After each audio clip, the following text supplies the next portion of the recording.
Bien, gente, la verdad que es un gustazo volverme a encontrar con ustedes. Y hoy tengo una primicia y hoy es un momento muy agradable y que lo quiero compartir con ustedes. Voy a tratar de ser lo más capaz posible para poder llegar a extraer cómo es ese bagaje de informaciones que a veces hace falta. Vamos a extraer desde 1993 a la fecha. Nos vamos a trasladar a aquella época donde fue una bisagra, un año bisagra entre lo que era el sector transporte público de pasajeros a lo que fue después. Para eso vamos a hablar cómo es con la persona que realmente tuvo a su cargo semejante tamaña iniciativa política, que también se traslada a lo técnico. Nada fácil, nada fácil. Cambiar toda una estructura, costumbres, malas costumbres, cambiar todo eso para reglamentar, para que como es aquellos empresarios que eran fleteros, terminen siendo empresarios, grandes empresarios. No era fácil el tema, pero le tocó, vaya a saber por qué, la suerte a un señor que lo supo hacer. Estoy hablando con el economista Juan Alberto Benninger. Como es que es un placer tenerte, Juan, en el mundo del bus. Y después de tantos años, pasaron muchísimos años, y te vuelvo a agradecer porque vos fuiste como viceministro de Transporte de aquella época. Cuando nos presentamos, nos abriste las puertas, nos agarraste de los pelos, vengan a trabajar con nosotros, y realmente como es nos hemos exprimido ambos, y nunca como es caímos en la desventaja de mal usarnos, y lo sentí de esa manera. Así que muchas gracias de vuelta por abrirnos la puerta de tu lugar, ¿no? Gracias, Pedro, gracias a vos por visitarme. Y en realidad para mí significa buenos recuerdos del pasado. Me llevas a esos momentos, ¿verdad? Que a veces uno del día a día no tiene, ¿verdad? No tiene la memoria presente, exacto, ¿verdad? Exacto. Y bueno, para mí es un gusto hablar contigo, Pedro. La verdad que sí, como es más recordar, porque traer a esta mesa, traer aquellos recuerdos, decirle a las personas, especialmente a los viejos, porque en este momento te están viendo primera y segunda generación y tercera generación de aquellos empresarios, que vos tuviste que convencer para que hagan tamañas inversiones. No era comprar un bus nuevo, era como es armar todo de nuevo. Contanos, en aquella época, ¿cuándo arrancaste vos como viceministro? ¿Qué año? Bueno, yo arranqué en el sector algunos meses después del golpe de Estado del 89. Estuve en febrero. ¿Después de Rodríguez? No, antes de Rodríguez. Antes de Rodríguez. Sí. O sea, cuando Rodríguez asumió. Ah, claro. Cuando se fue Stroessner, ¿verdad? Vino Rodríguez, hubo un nuevo gobierno, ¿verdad? En el 89. Entonces el intendente de Asunción en ese entonces, que fue nombrado ministro de Obras Públicas, me convocó y me dijo para que me haga cargo del sector transporte. En ese entonces el transporte a cargo del ministerio era solamente el interurbano. El metropolitano y el de Asunción estaba a cargo de la Municipalidad de Asunción. Entonces así comenzó mi experiencia en el 89, en febrero del 89, fui director de transporte por carretera. Después, por sucesivas... qué avanzado que estaba en ese momento la cuestión, ¿no? O sea, en concepto, sí. Porque hoy tenemos los países con un ministerio de transporte. Sí, ¿verdad? sí, sí. Y antes ustedes habían arrancado con un viceministerio. Con un viceministerio.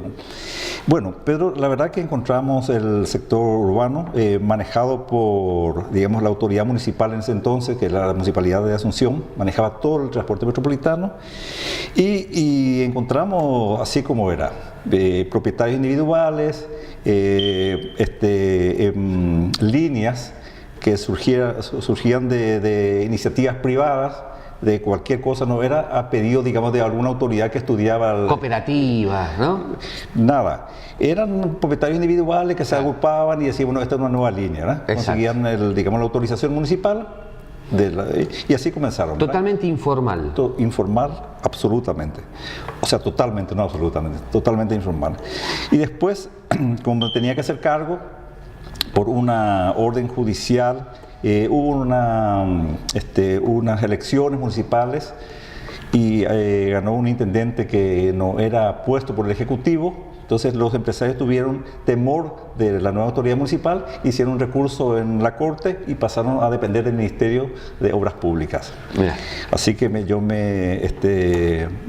aumentó mi patrimonio con el problema. Con el problema, sí.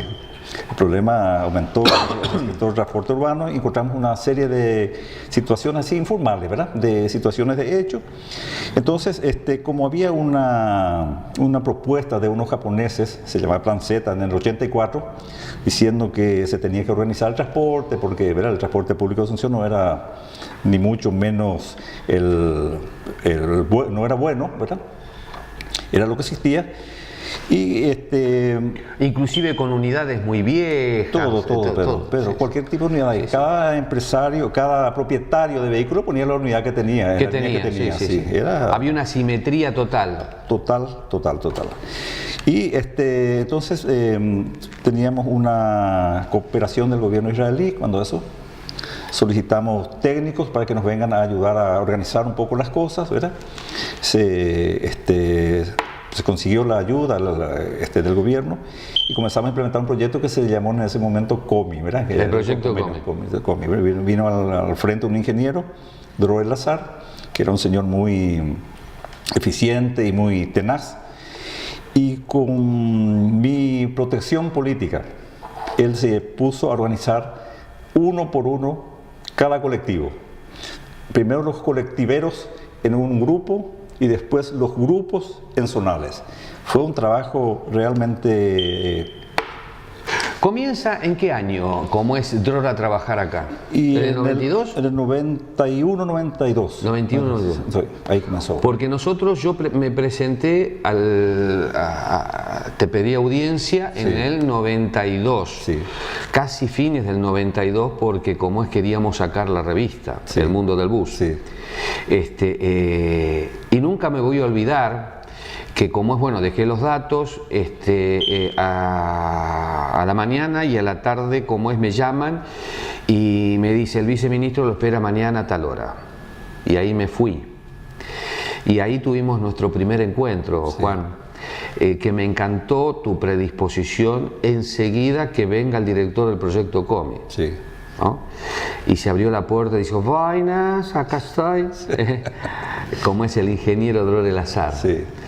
Como es de esa época, de ese momento, no me voy a olvidar, porque de pronto ahí gestamos una rica amistad. Sí, así estamos y preocupados por las cosas que salgan bien. Sí. Entonces, y ahí me tomaron de los pelos ustedes. Y así empecé a cubrir las cosas del transporte. Sí. Que nunca me voy a olvidar de tu caja de zapatos. Tenía un condenser y yo grababa las notas de lejos. ¿Por qué? Porque siempre consideré que la prensa, ya estábamos haciendo prensa especializada. Cierto. Entonces juntarla con la prensa como es nacional, era un poco como es medio atrevido, ¿no? Total, después las cosas técnicas después las teníamos que charlar nosotros. Entonces, ocupar un espacio, ocupar ahí, hacer como ese para la fotografía, no, mucho eso nunca me gustó. Entonces, bueno, de lejos nomás grababa el comentario, a ver si de algo me servía eso, y después, bueno, sobre eso aclaraba o repreguntaba, ¿verdad? Entonces, pero así fue que en el 92 nos conocimos y en el 93 sale el primer ejemplar, del cual tanto vos como Dror El Azhar estuvieron en la presentación del primer ejemplar, ¿no? Sí, Pedro. Este programa se realiza gracias a las siguientes empresas: Nuestra Señora de la Asunción, moviendo ilusiones. La Guaireña SRL, hoy seguimos viajando juntos.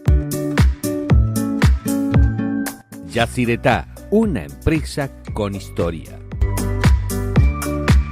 Flecha de Oro, 25 años sirviendo a nuestra gente. Empresa Santa Ana, una empresa comprometido con la gente. Compañía Imperial es Marco Polo en Paraguay. Carrocerías Rubillá, la solución inteligente para el transporte en colectivo.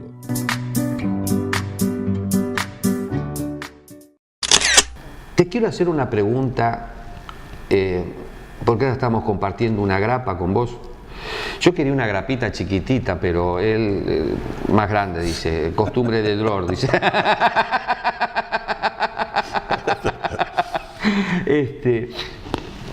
¿Qué surgió cuando dije vamos a hacer una revista especializada? ¿Qué opinaron ustedes? Porque Dror me dijo, ¿sabes algo de transporte? Y mi papá era, ¿cómo es? Era Tranviario. ¿Tranviario? Sí. Y realmente yo reconozco que, digamos, el relativo éxito que logramos en aquella oportunidad fue porque yo descansé en gente que entendía. Si yo no me hice el entendido, porque yo soy un economista formado para otros menesteres, y me ocuparon eso, entonces tuve el tino de descansar en gente que entendía, ¿verdad? Entonces yo a cada caso, a cada situación, consultaba qué era lo mejor, ¿verdad? Claro. Y tenía profesionales, como el caso de técnicos israelíes, no solamente Dror era la cabeza de un grupo de técnicos. Enseguida me relacioné con técnicos de países acá vecinos, ¿verdad? Tuvimos reuniones bilaterales, yo me relacioné con algunos uruguayos que entendían, con unos brasileños, ¿verdad? Con el director del área. Entonces yo tuve también la colaboración de un especialista brasileño, ¿verdad? Un ingeniero, que vinieron todos a decir cosas y yo trataba de implementar lo mejor que había. Claro. Que había para el sector, ¿verdad? Entonces, una revista del sector era lo mejor que me dijeron que debería tenerse, ¿verdad? Porque los medios que estaban cubrían de paso y cubrían situaciones problemáticas, ¿verdad? No eran para mejorar, eran, digamos, descubriendo lo que estaba mal. Entonces, o sea, cuando uno puteaba, eso era noticia. Eso era noticia, sí. Ajá. Pero nosotros queríamos una revista que acompañara, digamos, los cambios que estábamos generando, ¿verdad? Y el mundo del bus acompañó. Yo creo que inclusive te metieron por una escuela, ¿verdad? Para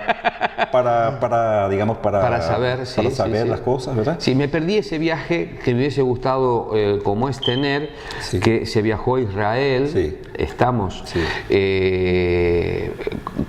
para un curso de capacitación allá, que fueron inclusive distintos directores de municipalidades del área metropolitana. Cierto. Que de esto vamos también a charlarlo, ¿no? Porque como es para que no se pierda ningún hilo. O sea, el mundo del bus en aquella época les hacía falta. Era bueno que... Definitivamente. Bajo el consejo de los que entendían, sí hacía falta. Es más, me convencieron para hacer cursos. Sí. Que lo hicimos en el ministerio, el cual también esa fue otra muy buena idea. Gerenciamiento de empresas, varios cursos que se hicieron que ustedes gerenciaron en el ministerio, donde participaron los demás como es empresarios. Éramos todos más jovencitos. nuestra capacidad de vivencias estaban bastante acotadas. Sí. Cuando nos encontrábamos con un sector que realmente venía con más ejercicio que nosotros, Sí. fuertes económicamente y políticamente. ¿Vos te encontraste en aquella época con sectores fuertes políticamente? Sí, me encontré, pero digamos el momento político que vivía el país era un poco diferente, digamos los sectores. Claro, o estamos en una gremios, transición. Era una transición. Exacto. Sí. Los sectores y los gremios de alguna manera todavía no tenían bien medido su poder. Ajá. Ante las nuevas circunstancias de Claro. cambio de políticas de gobierno, ¿verdad? Entonces, cada uno teníamos un poco el recelo y el más audaz se imponía. Como yo tenía un respaldo total de mi ministro, y yo no sé cuánto respaldo tenía el ministro del presidente de la República, Sí, o del general que era ganador en esa época, sí. pero a mí me valía el respaldo que tenía el ministro. Entonces yo hacía valer eso. Entonces, si venía un grupo que pretendía imponer algunas tradiciones no muy convenientes para el área, para el momento, entonces yo decía, no se hace así. Entonces, me hacía del fuerte. No sabía cuán fuerte era hasta que me probaran, ¿verdad? Claro, sí. Entonces los momentos eran diferentes. Hoy, sin embargo, las cosas cambian, ¿verdad? Los momentos cambian y hoy ya sabe quién es quién y quién levanta el teléfono y tiene más fuerza del que quiere dictar los cambios, ¿verdad? Pero en ese momento, el momento era también oportuno, Pedro, para hacer lo que hicimos, ¿verdad? Nosotros le agarramos a gente que tenía relativo poder hacía unos meses atrás nomás, ¿verdad? Y le dijimos, las cosas cambiaron. Y así que hay que alinearse. Si tenés usuarios, si vos sos un empresario de fachada y tenés solamente colectivos contratando, hoy las reglas cambian. Sobre ese proyecto, ustedes sacaron el proyecto del Plan Z, sacaron el proyecto COMI. Fue, digamos, nos sacamos del Plan Z, pero fue una recomendación del Plan Z. Organizar al sector, organizar el sistema de transporte, el sistema operacional de transporte. Era una propuesta porque los japoneses vinieron a encontrar nada, ¿verdad? Una cosa. Por eso, yo lo que no entendía, ¿cómo fue que vinieron los japoneses a trabajar en la municipalidad de Asunción? Sí. Si el viceministerio tenían que haber trabajado en el viceministerio. Sí. Claro, en ese momento, el que regía el transporte urbano y metropolitano sí. Era Asunción. Sí. Ahora, el intendente de Asunción. El intendente de Asunción. Sí. Por eso los japoneses trabajaron con el Plan Z en Asunción. En Asunción. Así mismo. Porque después vinieron, después se siguió vinieron esto. Otra vez en el 2000, otra vez en Asunción, también queriendo cubrir la problemática del área, pero las cosas fueron un poco diferentes, ¿verdad? Como recomendación de esa segunda avenida se creó CETAMA. CETAMA surgió, se fortaleció CETAMA, o sea, salió una ley que creó la estructura de la Secretaría Metropolitana de Transporte como recomendación de la segunda avenida llegada de los japoneses Z del año 2000. Pero CETAMA tuvo una experiencia un poco triste y fugaz, ¿verdad? Una existencia. Pero yo creo que es por malos entendimientos más que por el propósito de la Secretaría en ese momento. Este programa se realiza gracias a las siguientes empresas: Nuestra Señora de la Asunción, moviendo ilusiones. La Guaireña SRL, hoy seguimos viajando juntos. Yacyretá, una empresa con historia. Flecha de Oro, 25 años sirviendo a nuestra gente. Empresa Santa Ana, una empresa comprometido con la gente. Compañía Imperial es Marco Polo en Paraguay. Carrocerías Rubillá, la solución inteligente para el transporte en colectivo.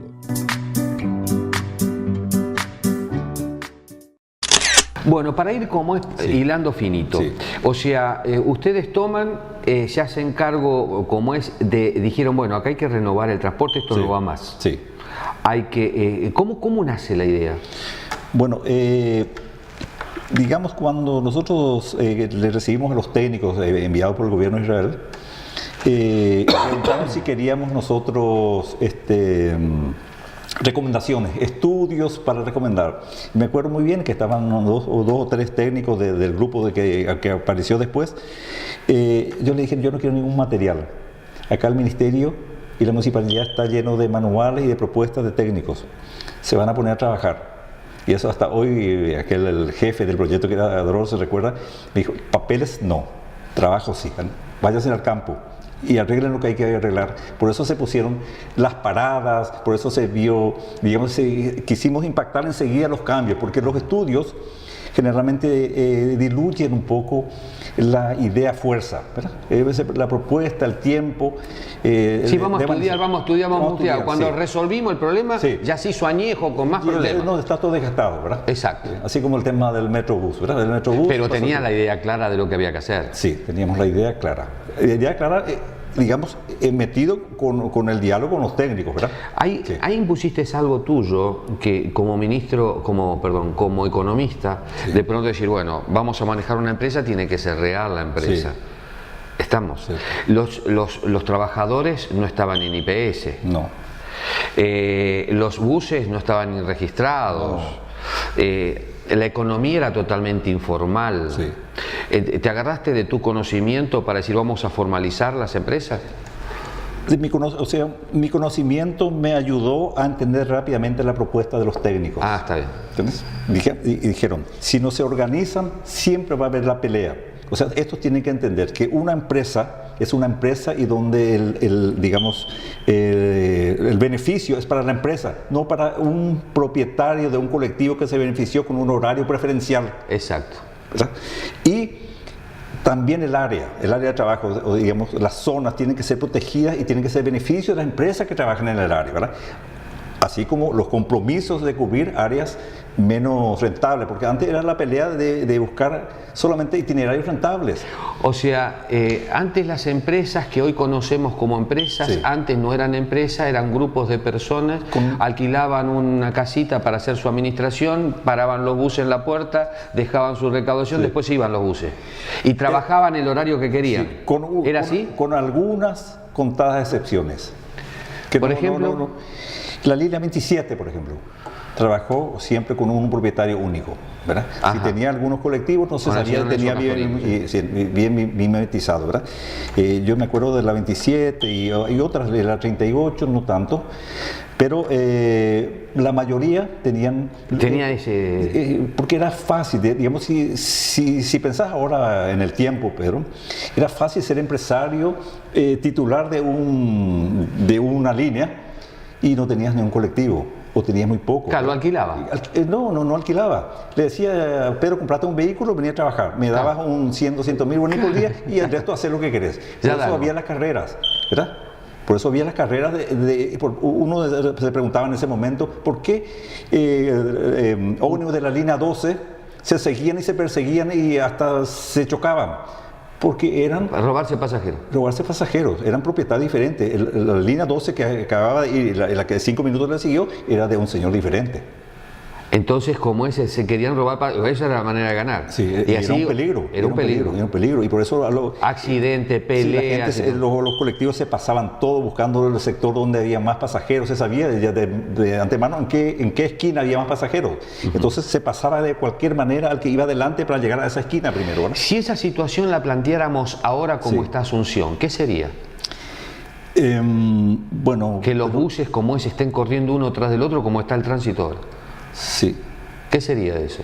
Y no sé, pero cómo decirte... Se mataría todos los días gente. Sí, definitivamente. Si volviéramos de repente, ¿verdad?, a reprisar ese sistema, queremos hacer una película y reprisar, hoy habría más muertos que otra cosa, ¿verdad? Exacto. Gente atropellada. Sí.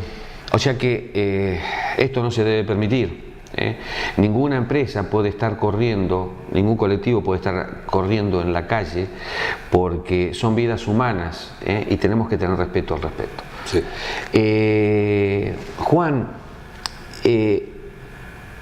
ustedes le dijeron a los empresarios que había que, o sea, a los fleteros, a los que alquilaban la línea, Sí. que tenían que ser empresas. Sí. SRL o SA, que se conformen una empresa legal, constituida, que cada uno tiene que hacer los aportes al Estado Sí. que correspondan, los buses tienen que ser de esa empresa, no puede, basta, Sí. y tampoco van a salir los buses a dormir fuera de la empresa. Sí. O sea, se tuvieron que invertir plata, porque sale plata armar una empresa. Definitivamente. ¿Sí? Poner plata para armar el papelerío. Sí. Después poner la plata para comprar los buses. Sí. Ajá. Pero después les exigieron otra cosa más, que está escrita, que es un predio para el estacionamiento para esos buses. Sí. ¿Cuántos buses tiene usted? Yo me acuerdo, Dror Lazar le decía, y yo tengo 60 unidades. Sí. Bueno, tiene que multiplicar 40 metros cuadrados por 60. Sí. Esa es la playa de estacionamiento. Sí. ¿No? Sí. Me está escuchando Dror ahora. Te quiero, Dror. Sí. Bueno, entonces, le explicaba que tenía que tener un predio para estacionar 40 metros cuadrados por bus, Sí. para que pueda maniobrar. Claro, sí, sí. Y después tiene que tener, ya está, sí, pero no, falta, sí, tienen que seguir invirtiendo. Tienen que hacer las oficinas Sí. administrativas. Sí. Estamos de esta manera. Bueno, ya también, ¿falta algo más? Claro. Sí. Talleres de chapa y pintura, talleres de gomería, talleres de elásticos, surtidor de combustible, Sí. lavadero. Sí. Sí. Y ya que estás pidiendo, ¿no te queda algo? Sí, me queda, decía Dror, me queda. Tienen que poner comedor para los choferes, Sí, y para que descansen Sí. también habitaciones. Cierto. ¿En qué me equivoco? Exacto. Así era. O sea, si hoy me decís que para que yo opere todo esto y yo me caigo de espalda, porque es mucho, de golpe. Sí. ¿Cómo hicieron ustedes? Yo sé que muchos te putearon. Sí. No me pidas Sí, quién, porque sí, nunca sí. lo dije, quién Sí. eran los que te putearon. Sí. Porque algunos se daban a conocer. Sí, sí. Es más, estuviste muchas contras. No fue fácil la tarea de No, claro que ustedes. no, pero... Ahora, hubo gente que sí dijeron que sí. El Sí. sector en Sí. su mayoría dijo Sí. que sí, por eso triunfó, porque si no, Sí. no hubiese triunfado. Cierto. ¿Es cierto? Cierto. ¿Cómo hicieron? Bueno, pero no, digamos, los detalles no recuerdo porque no registramos, digamos, los momentos, ¿verdad? Pero yo sé que fue con esfuerzo y, digamos, y con algunas también esperanzas de sobrevivir en el sistema. Nosotros le decíamos que cumpliendo eso, que ellos iban a salir adelante, que está demostrado que en otras partes del mundo los que están organizados son los que sobreviven. Entonces la gente, todo el mundo quiere sobrevivir, o sea, hay muy poca gente que hace una inversión pensando que es hoy, ¿verdad? La gente quiere, por más que hagan inversiones pequeñas, pero nosotros dijimos que esa exigencia era el respaldo, era la garantía de sobrevivencia. Entonces, de alguna manera, nosotros éramos como los avales, diciendo que el que cumple eso iba a tener la garantía del ministerio de seguir operando el sistema. Ajá. Entonces, hasta el banco sí le daba... Que antes no tenían. No tenían, ¿entendés? Porque el ministerio le garantizaba a tal línea que cumplía sus reglas, el permiso, cuando se llamaba, no era concesión, sino el permiso de explotar indefinidamente en el tiempo la línea, el servicio de transporte que estaban haciendo, ¿verdad? O sea que ustedes lo apañaban ahí. Sí. Ellos hacían las cosas bien, ustedes lo apoyaban. Claro, lo que hacían tenían que tener el respaldo, ¿verdad? Tenían que tener un premio. Claro. Sí. O sea, ustedes reconocieron cómo es a cada empresario. A cada empresario el esfuerzo, pero que era un esfuerzo real. Se hizo, tenés en la cabeza... Hace poco, Sí. valga la anécdota, hablé con un señor de apellido Rivas, un muchacho joven, y me dijo que... El hijo de Don Rivas de línea 48. Exacto. Ah, sí, genial. Hablé con el señor y me dijo que su papá recuerda que cuando comenzó a querer implementar dentro de su empresa esto que acabamos de decir, hicieron una reunión los asociados de la línea 3 y le defenestraron el cargo. Fuera, le dijeron. Le sacaron del cargo. Era un directivo del grupo, y cuando dijo, tenemos que hacer porque esto es lo que el ministerio nos pide, y entonces fuera, no vamos a hacer. Pero se le obligó un poco al grupo a hacer, ¿verdad? Y al final se percataron de que era conveniente y el señor fue otra vez restituyó de su cargo después de un tiempo. Vos sabés de que yo tengo linda experiencia estamos hablando de el grupo que manejó la empresa Línea 8 y la 48, sí. ¿no? Sí. Bien, ¿la 8 es? 8 y 48. 48. Sí. Entonces, sí. Que hoy parece que están en otras manos. Sí. En otro grupo. Sí. Esa gente hasta llegó a poner todo 0 kilómetros. Sí. Compraron el predio. Cierto. Y como pusieron todo como dijo el proyecto COMI. Sí. No le fue fácil. No le fue fácil. Pero después tenían el problema, o sea, les gustó, porque hablando con ellos, en aquella época, nunca me voy a olvidar, ellos dejaron de ser fleteros para ser empresarios. Cierto. Se sentían más dignificados. Y la mayoría se sentía más dignificado. Sí. Este programa se realiza gracias a las siguientes empresas: Nuestra Señora de la Asunción, moviendo ilusiones. La Guaireña SRL, hoy seguimos viajando juntos. Yacyretá, una empresa con historia. Flecha de Oro, 25 años sirviendo a nuestra gente. Empresa Santa Ana, una empresa comprometido con la gente. Compañía Imperial es Marco Polo en Paraguay.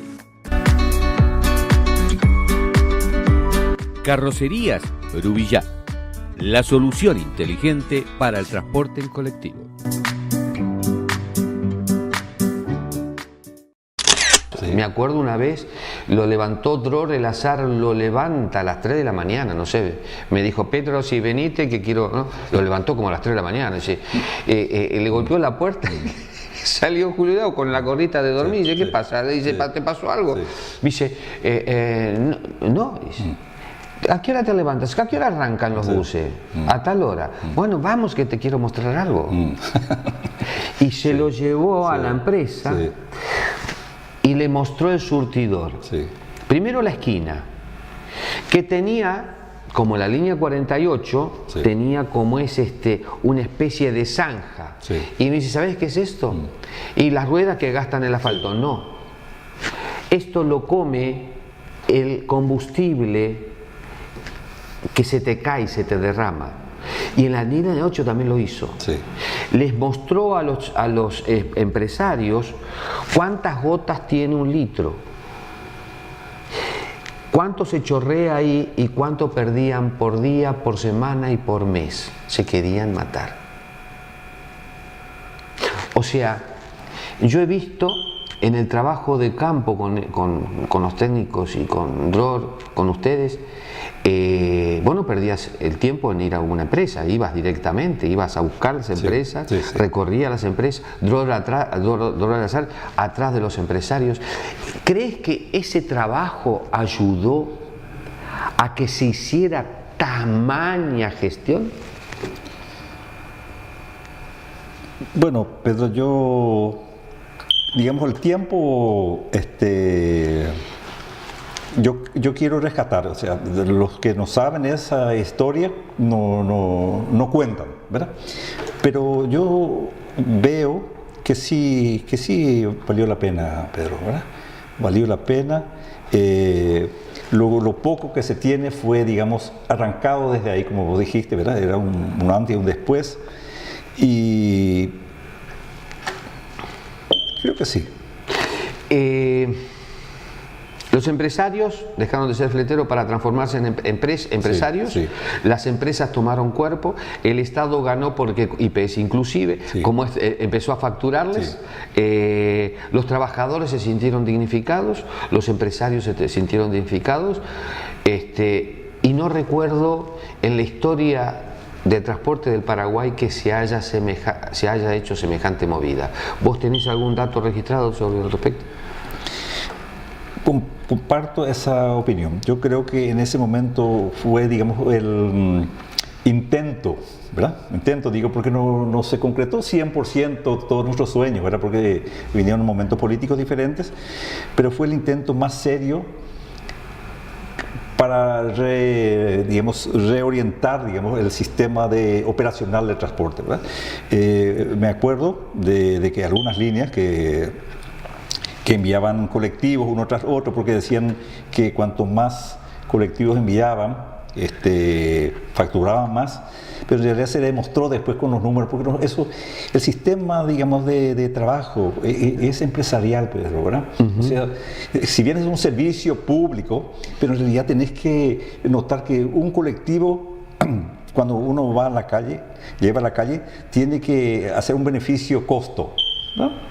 Ajá. Es un beneficio-costo. Si vos, porque tengo 60 vehículos, largo los 60 vehículos, y llevo la misma cantidad de pasajeros que puedo llevar con 40, Claro. entonces, ¿cómo es el asunto, verdad? Esos 20 te provocó gastos. Provocó gastos, es una pérdida. Entonces, todo el sector, por culpa de eso, tenía colectivos, digamos, trabajando en lugares no necesarios, no convenientes. Mucho tiempo fue, digamos, el lastre del sistema. Teníamos que hacer los cálculos de tarifa por la cantidad de colectivos andando, ¿verdad? Y por los pasajeros transportados. Entonces, tuvimos muchas dificultades en el armado. En el tema de fijar las tarifas, Ajá. el costo del pasaje, ¿verdad? Ajá. Hasta hoy hay un problema, ¿verdad? Por eso que se sueña que con el sistema de tarifas, de billetaje electrónico, se tengan realmente unas cifras que permitan sacar un costo verdadero, ¿verdad? Un costo necesario. Vos que estuviste fuera, sos economista. Sí. Y sabes que una empresa no es rentable si no recauda como es lo suficiente, que es los gastos que provoca para mantenerse, tiene que tener la plata que ese gasto produce, estamos para sostener la envergadura de la empresa y después la ganancia de los inversores, ¿verdad? ¿Cierto? ¿La maneje el Estado o la manejemos nosotros? La cosa es igual, ¿verdad? Igual. Ahora, ¿cómo se sostiene? ¿Cuál es el capital que recauda? Es a través de los pasajeros. Sí. El Estado no ponía plata. No ponía. Entonces, estos empresarios, toda esta inversión que hicieron, fue plata genuina de los empresarios. Así es. El costo del pasaje. Decimos siempre que a veces no alcanza para cubrir. Cuando las empresas estaban bastante desordenadas, decíamos no es un problema de la empresa. Sí. Pero cuando después se ordenaron las empresas, el problema fue político o de las empresas. ¿Qué me decís? El problema fue de las empresas por decisiones políticas. Pedro, en nuestro sistema de trabajo, lo que no cambió, digamos, de aquella vez, de 30 años atrás, fue de que el estilo de tarifa que hacemos nosotros de pago, de un pasaje igual el que sube aquí o el que sube allá, y el que explota aquí y el que explota allá tiene otros niveles de rentabilidad. Ajá. Este está llevando 800 pasajeros y ese lleva 300. Entonces, ese, para equilibrar sus finanzas igual al otro, debería cobrar el doble, mínimo el doble de tarifa que este. Exacto. Por eso, Pedro, realmente acá, en nuestro país, yo de lo que lo que leí, ¿verdad? Es que debería establecerse, digamos, una verdadera política tarifaria del transporte. Una política tarifaria Técnica. técnica. Después, como político, rebúscatela. Sí. Si vos querés que esto sale tanto, sale 4.000 guaraníes el pasaje. Sí. Señores, sí. Si después el Estado, Sí. no le vamos a cobrar esa plata, Sí. le vamos a cobrar 3.000, pero Sí. los 1.000 lo pone el Estado, Sí. no el empresario. Sí. Yo he visto, si me equivoco, contestame, ¿no? Reparame. Yo he visto que muchas empresas se fundieron. Se fundieron. Algunos genuinamente. Algunos genuinos, sí, Sí. porque no supieron llevar adelante, ¿no? Y otros Sí. no tanto. Sí. ¿eh? Cierto. Tenemos amigos Sí. que han invertido, han hecho todo lo que el Estado les dijo que hagan, Sí. y se fundieron igual. Cierto. Esto es político, En verdad. una mala praxis del Estado, de los entes del Estado. Dentro del compromiso que nosotros les habíamos hecho a los empresarios para hacer los cambios, decíamos que el Estado también iba a responder Sí. con seriedad a cada situación. Digamos, si nosotros detectamos que una empresa, ¿verdad?, que está haciendo todo, no llegaba, no tenía tarifa, entonces el Estado tenía que establecer los mecanismos para que eso siga viviendo. Exacto. Por ejemplo, un subsidio cruzado. Exacto. Que el Estado le diga al que lleva 800 pasajeros, vos vas a cobrar igual que el otro, pero 1.000 me vas a devolver a mí para que yo le dé a este. Subsidio cruzado se llama. Ajá. ¿Verdad? Entonces el Estado nunca se animó a hacer eso. El Estado le obligó a la gente, a todos por igual. Todos ponen. Todos ponen. Sí, yo no pongo un pongo, pongan ustedes. Todos ponen y no todos tenían la forma de Reintegrar. Y se fundieron. Digamos, esa es la parte que me duele. Porque me acuerdo que una vez un señor me dijo, Pero hicimos todo lo que ustedes dijeron, igual quebramos. Decime,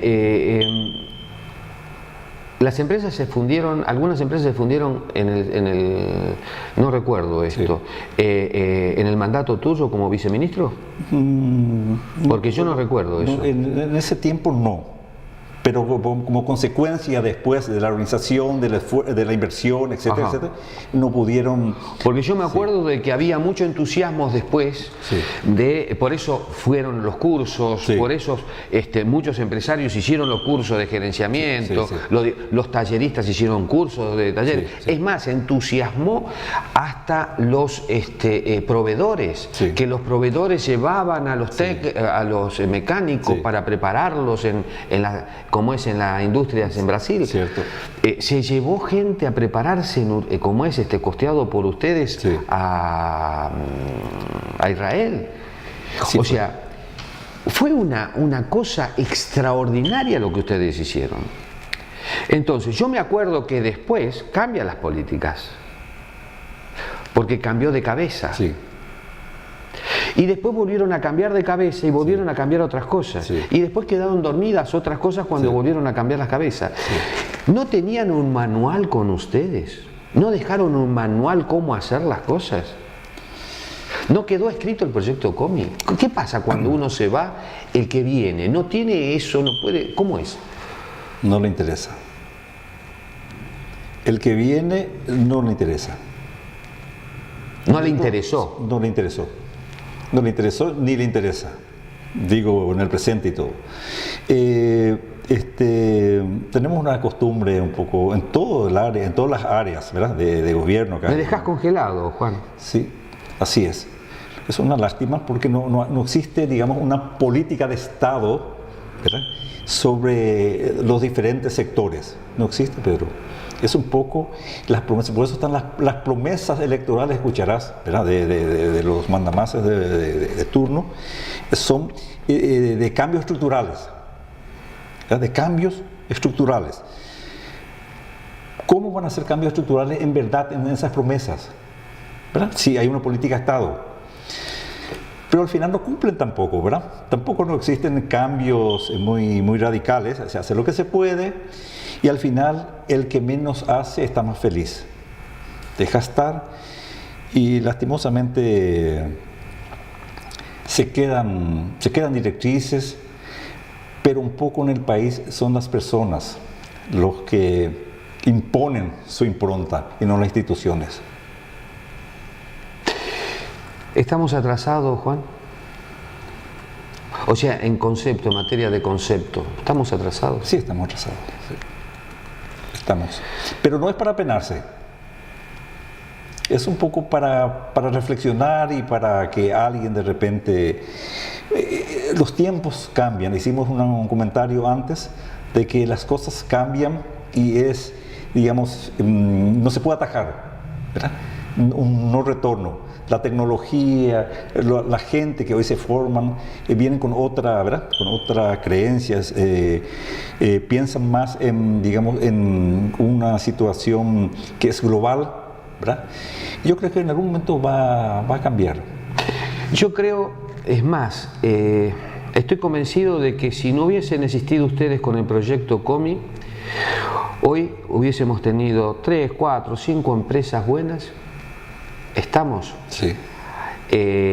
Mientras que esa gente tenían empresas buenas en aquella época, sí, seguían teniendo la fuerza para manejarla. Pasan, sí, los años y después te quedas sin fuerza. Sí, sí, sí. Y después el de Barbeta dice, bueno, ya venite para, sí, acá, sí, que te necesito acá, hacer quilombo acá, ¿no? Y no queda lo mismo. No queda lo mismo. Sí. Yo creo de que hoy tendríamos un caos enorme en el transporte. Creo que Paraguay no hubiese tenido la capacidad de tener el transporte que hay hoy, que es ineficiente y ineficaz. Sí, sí. Pero siendo así, sí, tampoco hubiésemos tenido esa calidad que tenemos hoy de transporte.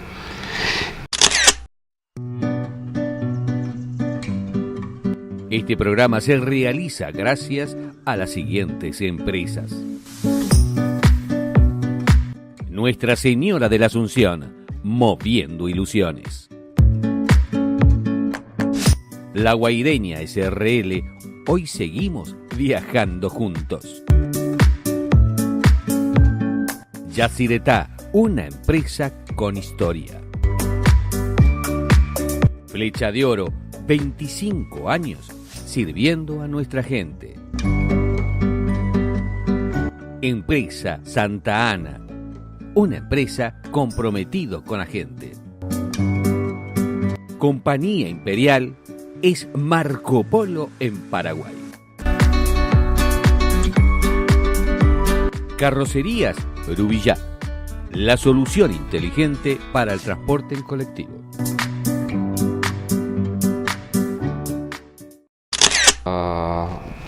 La revista, un programa de televisión. Sí. Hicimos radio. O sea, quería que todo el esfuerzo, todo el trabajo que cada uno de los empresarios y los protagonistas hacían en el sector, la gente lo supiera. Hoy tenemos la tecnología que lo podemos hacer. Sí. Y qué bueno es que hablemos de estas cosas, para que la gente se enteren de que aquellos empresarios invirtieron mucho. Sí. Cuando te pones a pensar, y yo te pregunto ahora, de toda esa gente que a mal o bien, rezongando, puteando, ¿no?, pero llevó adelante el proyecto COMI, ¿qué sentís? Bueno, yo hasta tengo un poco de vergüenza ajena, porque no fui yo el responsable de que cuando salimos del ministerio, salimos por motivos cambio político. Cambio de decisión de político al momento. Nuestras promesas quedaron ahí. Nuestras promesas de revertir la situación en función a sus esfuerzos quedaron en la nada. Yo sentí un poco vergüenza de no poder cumplir, de que el Estado no sea mi garante. O sea, es como si fuera que uno fallece y alguien tiene que quedar siguiendo las cosas, ¿verdad? Ajá. Y yo dejé de ser autoridad y se dejó completamente a foja cero, me acuerdo, nuestro esfuerzo. Entonces yo sentí un poco vergüenza de no cumplir y tuve, digamos, de las cosas que hicimos y de algunos que desaparecieron, como dijimos, a pesar del esfuerzo, yo sentí un poco de vergüenza, ¿verdad? De no poder haber cumplido, porque nuestra intención era realmente de cumplir, de ayudarle y de hacer de que el sistema funcione. Hicimos a sabiendas que podía funcionar. No pudimos completar. Por eso que quedó un poco así lo que está. Algunas cosas arrancadas, es como si fuera que plantás árboles y tenés que cuidarles los primeros 5 años para que vayan adelante. Como no pudimos cuidarles, algunos prendieron y otros se murieron en el camino. Sí, y tuvimos hechos lamentables, sí, que esto lo recalco siempre. Y como es, hago mi mea culpa, ¿no? Sí. A pesar de todo, digamos, en mi andar, así, ¿verdad? De repente encuentro, ¿verdad?, a protagonistas de ese momento, ¿verdad?, a empresarios, y nadie me da un tongazo. No, yo creo que no. Digo en serio, ¿verdad? Sí, me saludan bien, ¿verdad? Me tratan con cariño, ¿verdad? Vieron el sincero esfuerzo y la sincera intención nuestra de hacer a su favor cosas. Lo importante es que tenemos que entender, ¿sabes qué? Y algunos los entendieron, que todo ese esfuerzo que se hizo, si no se hubiese hecho, hoy era un desastre. Probablemente. Hoy es un desastre. Sí. Inclusive para la gente, para el propio pueblo. O sea, que hubiese tenido un sistema que no es sistema. Sí. Lo que ustedes armaron fue un sistema de transporte. Sí. Lo que no entendían los empresarios, que un sistema es simplemente que cada uno es un eslabón. Cierto. ¿No? La gran cadena es el sistema. Sí, así mismo. ¿Estamos? Sí. Y en todo el mundo opera así. Sí. Nadie hace lo que se le antoja. No. Señores, tenemos esta torta. ¿Cuántos somos? 54 empresas. Listo, la tenemos que dividir en 54. Sí. Punto. ¿Estamos? Entonces, esa armonía hace que disfrutemos lo que cada nos toca, lo disfrutemos. Hoy los negocios cambiaron y gracias a eso que ustedes hicieron, siguen perdurando algunas cosas del proyecto COME. Formas de trabajo, sí. El IP se sigue cobrando, sí. Menos, bueno, sí. ¿No? Lo que puede, sí. Estamos, pero sigue estando eso, siguen estando algunas obligaciones. Sí. Y me marcaste, me queda lo que vos me decís, de esta charla me queda que el político tiene que empezar a replantear su historia cuando sube. Sí. No pelearse con las buenas cosas que hizo el otro, al contrario.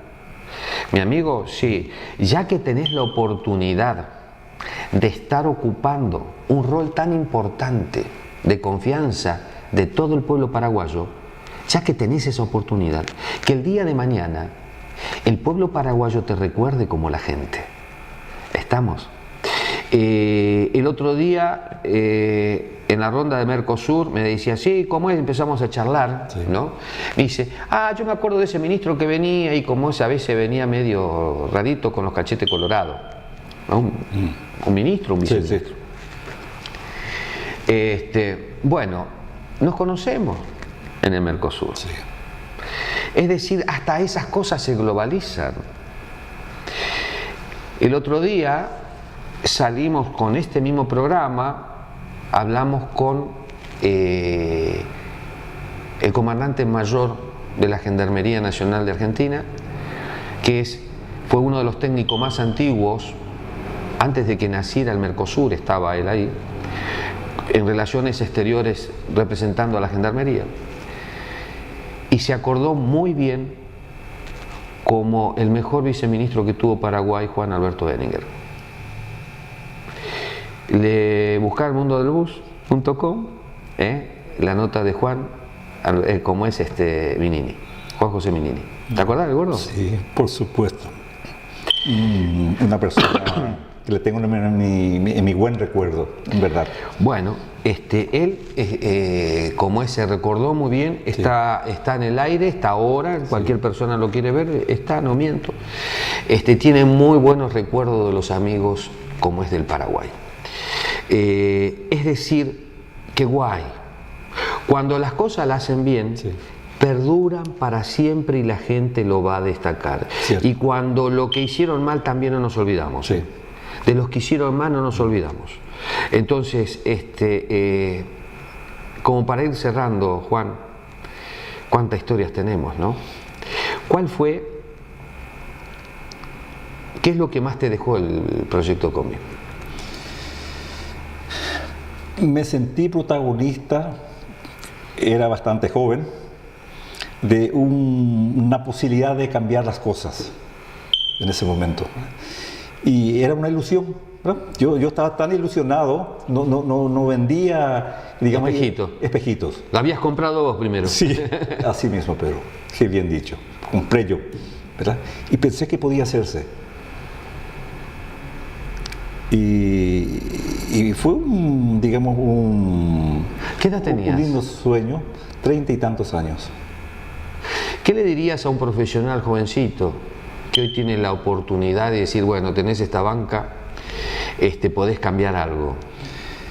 Que haga lo mejor, que piense que él puede hacer, ¿verdad? Porque no necesita ser protagonista él.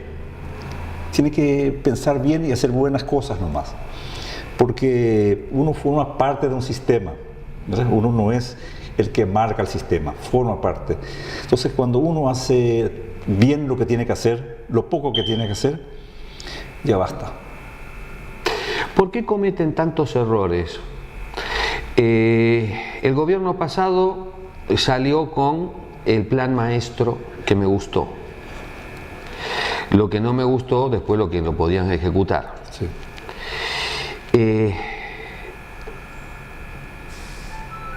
¿Por qué no pudieron hacer estos metritos de morondanga del Metrobús? Se vive tanto dentro de una botella, no ven el mundo, que se hacen kilómetros por día. Y que no es tan complejo. No fueron capaces de avisarle a los empresarios del área metropolitana, señores, pasen por acá, sí. Ahí va a ser el Metrobús, ustedes tienen que pasar con los buses por acá. Sí. Bueno, Pedro, eso es una vergüenza. Me siento avergonzado como un paraguayo de esa hora. Ojalá que borráramos. Es una experiencia fallida y lamentable, en todos los sentidos. En 1993, un jovencito, un jovencito, y como es un hombre un poco más grande, ingenieros, con un par de técnicos, dieron vuelta al país en este sector, que es el sector que más ha invertido en patrimonio ciudadano. Si vos sabés que estuviste dentro del Estado, que hay otros sectores que hicieron lo mismo, bueno, me decís, no, fulano también invirtieron. Pero la cantidad, si juntamos la cantidad de billetes que pusieron, compromisos con los bancos que fueron honrando, algunos no pudieron, pero como es este sector, invirtió desde 1993 hasta la fecha todo lo que vemos en patrimonio ciudadano puesto al público. Es una ponchada. Que el Estado no puso un mango. Sí puso 3 manguitos con 50. En comparación. ¿Se merece que este sector sea enaltecido, Juan? Se merece. Este sector, digamos, me refiero al sector que es protagonista activo. No del que quiere lucirse de cosas que no son, ¿verdad? Ajá. Yo pienso, Pedro, que los que están hoy, digamos, tienen todo mi respeto, ¿verdad? Con lo que están trabajando. Y bien, las cosas en el país, Pedro, yo finalmente digo, Asunción es capital de nuestro país como gran cosa, Pero eso es una urbe como otras tantas, cientos y miles hay en el mundo. En el mundo, claro. Y la solución del transporte falta solamente... Poquito. Sí. Contame, vos tenés valor moral, y lo quiero cerrar así, tenés valor moral porque fuiste protagonista del gran cambio, de un antes y un después en la historia del transporte de pasajeros del Paraguay. Al que hoy están asumiendo los cargos, como ministro, viceministro, lo que tienen a cargo de darle un servicio público, y ojo, todo servicio público de todo el mundo, como el espíritu lo marca, es de bienestar para la ciudadanía. Bienestar para la ciudadanía. El transporte debe ser de bienestar para la ciudadanía. Cierto. ¿Qué le dirías bajo tu óptica, porque vos estuviste en esa silla dirigiendo, manejando, con todo el quilombo que te hicieron los empresarios, con todo el lío que tenías de tránsito y cómo es, lo viviste, y armaron el proyecto COMI y el proyecto COMI salió. Decís, no hicimos del 100%. Nunca nadie, ningún proyecto ha visto que se haga al 100%, pero por lo menos plantaron bases que después no fueron capaces ni de superar. No hablemos ni de seguir, ni de superar nada. Porque si me hubiesen dicho son mejores, por lo menos hubiesen hecho cosas mejores. Pero ninguno tuvo la capacidad. Y vos tenés el valor moral como para decir, muchachos, la cosa no va por este lado. ¿Por dónde va? ¿Qué le dirías? ¿Qué consejo? Yo voy a ser viceministro, voy a ser director de transporte, voy a ser ministro. ¿Qué me dirías? ¿Qué consejo me darías? Uno tiene que entender, digamos, cuál es la responsabilidad de uno, a quién tiene que atender.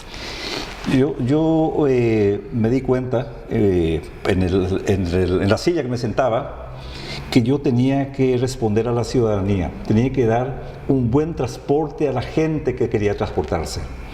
Entonces yo busqué aliados y los aliados tenían mucha flaqueza. Entonces yo traté de fortalecer a mis aliados porque los transportistas eran mis aliados. Yo tenía que no pelearme con los transportistas, ¿verdad? Tenía que convencerles y amigarles y demostrarles que éramos los responsables de hacer un servicio digno a la ciudadanía, ¿verdad? Por eso, Pedro, yo me duele cuando veo de repente que, por ejemplo, un ministerio sale y hace intervenciones en la ruta. Es como si fuera que son los transportistas enemigos. Los transportistas son sus aliados para atender a la gente. Si no cumplen las reglas, que haga detrás.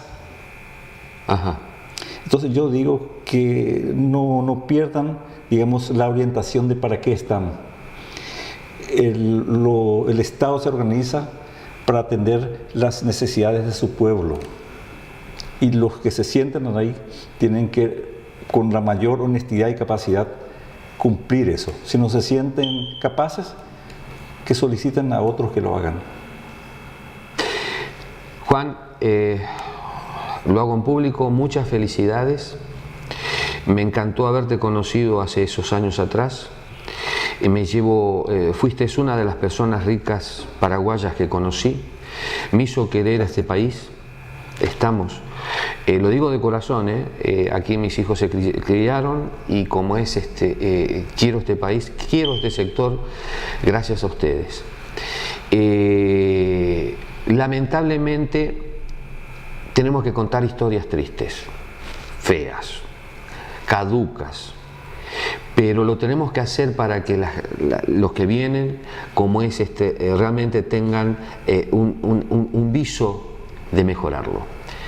Darle ánimos y que empiecen a demostrar lo que están, que vamos a tener memoria, porque muchos se fueron y nosotros nos quedamos para seguirlos mirando lo que están haciendo. Entonces, gracias por darme esta oportunidad para comprobar lo que estoy diciendo es real. Estoy acá. Una vez tuviste, porque cambiaron los planos políticos. Yo no cambié de ser periodista. Y hoy nos sentamos en esta mesa para charlar, contarle a la gente lo que fue el proyecto COMI, contarle a la gente que él fue uno de los protagonistas más importantes como viceministro que tuvo este país en dar semejante cambio. Algunos podrán estar como es tener otras mejores ideas, pero lamentablemente no la pusieron en beneficio del país. El ingeniero, el economista Juan Alberto Benninger lo hizo, siendo muy joven. Gracias por tantas cosas que nos diste, Juan, y como es por el aporte tuyo. Muchas gracias. Pedro, gracias a vos por todas tus palabras. Un placer,